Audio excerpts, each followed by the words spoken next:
안녕하십니까. 4주째 시위 참여하고 있는 대일고 1학년 학생입니다. 제가 이 무대에 설 수 있을지 몰랐는데 서게 해주셔서 감사합니다. 30년 전에 우리는 비슷한 민주화 요구 항쟁, 그리고 50년 전에도 이런 항쟁을 했습니다. 그런데 이런 일이 다시 일어나리라고는 10년 전에 노무현 대통령 때도 우리는 생각하지 못했습니다. 그런데 노무현 대통령 때 우리는 강한 시위와 함께 탄핵 절차 직전까지 갔었습니다. 그 중심에 현 새누리당, 당시 한나라당 의원들, 그리고 박근혜 대표가 있었습니다. 그런데 지금 박근혜는 도처 우리의 말을 듣고 있지 않습니다. 우리의 말을 들어먹지 않는데 어떻게 해야 합니까? 그리고 7년 전에 우병우 노 대통령 비리 수사 중심에 있었습니다. 그때 강한 수사에 못 버티고 그 대통령님이 하늘을 떠났습니다. 그런데 우병우 씨, 지금 본인이 그렇게 수사받자 모든 죄를 부인하고 국민들을 등 돌리고 있습니다. 그런 정부가 어떻게 4년 전에 준비된 대통령이라고 할 수 있겠습니까? 4년 뒤에 지금 우리는 배신을 당했습니다.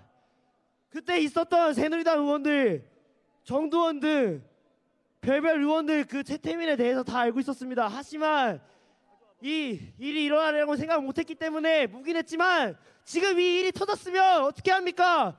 싹 다 잡아서 구속해야 되는 거 아니겠습니까?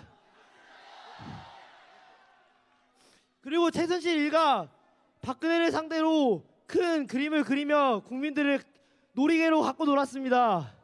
그런데 그게 국민들이 바보라서가 아닙니다.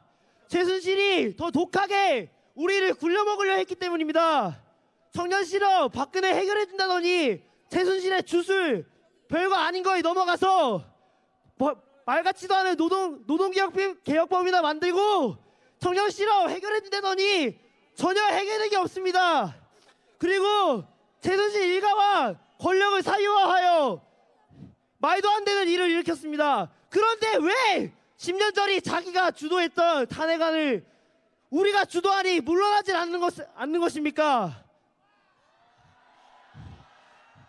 그렇다면 우리가 이렇게 항쟁해서 어떻게든 끌어내려야 되지 않겠습니까? 우리는 끝까지 싸울 것입니다. 김지태 의원이 촛불 바람이 불면 꺼진다 했는데 지금 이게 꺼지고 있는 것입니까? 저희는 내려갈 때까지 끝까지 참여하고 끝까지 싸울 것입니다. 마지막으로 구호 한번 외치고 내려가겠습니다. 박근혜는 몸통이다! 박근혜 최순실을 구속하라! 이상으로 마치겠습니다.